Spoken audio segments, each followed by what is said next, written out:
अब हम आपको प्रयागराज से एक ऐसी खबर दिखाएंगे जो आपको चिंता में डाल देगी। और वो खबर ये है कि क्या प्रयागराज में गंगा, यमुना और संगम का पानी प्रदूषित है और क्या अब ये पानी नहाने के लायक भी नहीं बचा। सेंट्रल पोल्यूशन कंट्रोल बोर्ड ने 3 फरवरी को एनजीटी को अपनी एक रिपोर्ट सौंपी, जिसमें लिखा है कि संगम के पानी में खतरनाक बैक्टीरिया की मात्रा अब गंभीर श्रेणी तक पहुंच चुकी है। इस बैक्टीरिया को कॉलीफॉर्म और फेकल कॉलीफॉर्म कहते हैं। इसमें फेकल कॉलीफॉर्म का स्तर यह बताता है कि नदी के पानी में दूषित सीवेज की मात्रा कितनी है। जल शक्ति मंत्रालय के मुताबिक 100 मिलीलीटर पानी में फेकल कॉलीफॉर्म की मात्रा 2500 से ज्यादा नहीं होनी चाहिए। लेकिन जब से महाकुंभ की शुरुआत हुई है, तब से गंगा, यमुना और संगम के पानी में फेकल कॉलीफॉर्म की मात्रा खतरनाक श्रेणी में है। 14 जनवरी को जब मकर संक्रांति के मौके पर 3.5 करोड़ लोगों ने संगम में पवित्र स्नान किया था, उस दिन संगम के पानी में इस बैक्टीरिया की मात्रा 11,000 तक पहुंच गई थी। इसी तरह गंगा नदी के दीहा घाट पर इसकी मात्रा 17,000 थी और यमुना नदी के नैनी घाट पर इसकी मात्रा 33,000 थी। 13 जनवरी से 19 जनवरी के बीच 8 करोड़ लोगों ने संगम में स्नान किया था और इसके बाद 20 जनवरी को संगम का पानी सबसे ज्यादा प्रदूषित पाया गया। 20 जनवरी को संगम के पानी में खतरनाक बैक्टीरिया की मात्रा 49,000 थी, जो 2,500 या उससे कम होनी चाहिए थी। गंगा नदी के दीहा घाट पर इसकी मात्रा 7,800 थी और यमुना नदी के नैनी घाट पर इसकी मात्रा 23,000 पहुंच गई थी। इस रिपोर्ट में यह भी लिखा है कि सीवेज का जो पानी गंगा और यमुना नदी में छोड़ा जाता है, उस सीवेज के पानी में फेकल कॉलीफॉर्म की मात्रा तय मानकों से कम है और संगम का पानी सीवेज के पानी से प्रदूषित नहीं हुआ है। इसका मतलब क्या है? इसका मतलब है कि संगम में हर दिन जो लाखों करोड़ों लोग स्नान कर रहे हैं, उसके कारण यह पानी इतना प्रदूषित हो रहा है और अब यह पानी नहाने क्या, हाथ धोने के लायक भी नहीं है। इससे अगर आपने यहां स्नान किया तो आपको तेज बुखार, उल्टी, पेट में दर्द, स्किन इंफेक्शन और फंगल इंफेक्शन भी हो सकता है। हम ये नहीं कह रहे कि ये बात हम बिना पुष्टि के कर रहे हैं आपसे। ये बात केंद्र सरकार के सेंट्रल पोल्यूशन बोर्ड ने खुद संगम के पानी का परीक्षण करने के बाद एनजीटी की अदालत में कही है।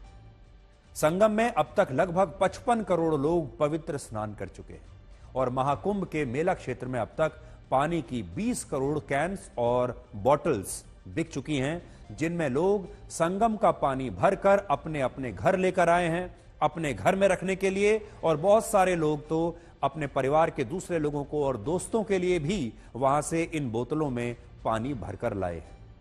इसलिए अब सरकार को यह सुनिश्चित करना होगा कि जिस त्रिवेणी में स्नान करने के लिए लोग इतने कष्ट उठाकर वहां पर पहुंच रहे हैं, इतने संघर्षों के साथ ट्रेन और बसों की भीड़ में धक्के खाते हुए और कई कई घंटों के ट्रैफिक जैम में फंसकर लोग अपनी आस्था के लिए प्रयागराज पहुंच रहे हैं, उस संगम का पानी स्वच्छ और अविरल होना चाहिए। यह सरकार की जिम्मेदारी है और अगर यह रिपोर्ट सही है तो सरकार को इसके बारे में भी लोगों को पूरी जानकारी देनी चाहिए।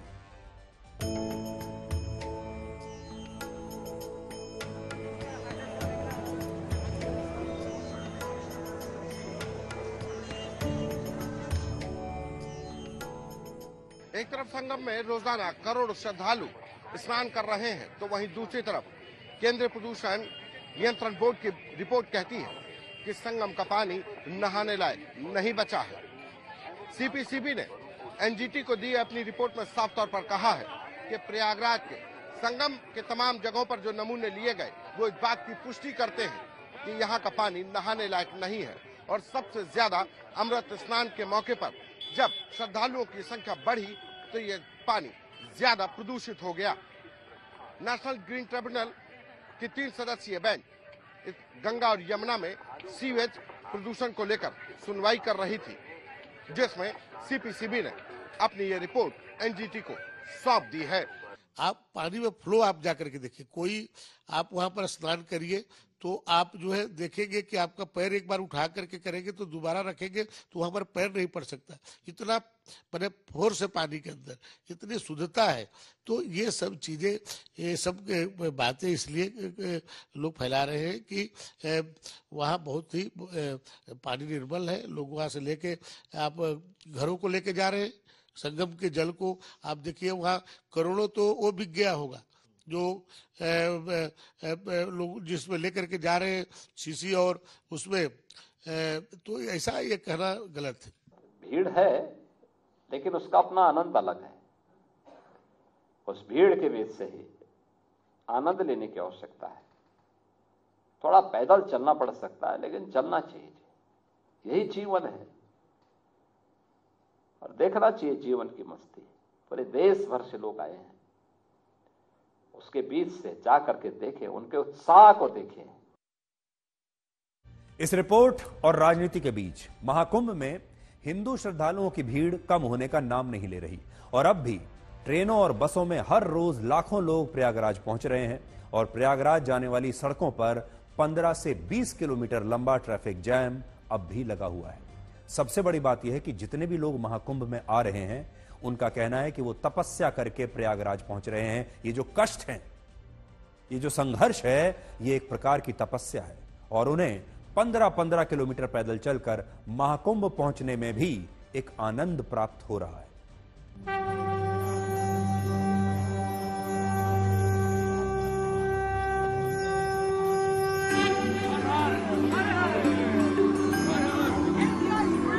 प्रयागराज में महाकुंभ में अब आखिरी 8 दिन शेष हैं, लेकिन उससे पहले हर कोई संगम में पवित्र डुबकी लगा लेना चाहता है। पहले अनुमान लगाया गया था कि अमृत स्नान और माघ का महीना खत्म होने के बाद प्रयागराज में भीड़ कम हो जाएगी, लेकिन समय बीतने के बाद भी लोगों का उत्साह कम नहीं हुआ है। अब तक करीब 55 करोड़ लोग महाकुंभ में स्नान कर चुके हैं और आस्था का ये सैलाब लगातार संगम तक पहुंच रहा है।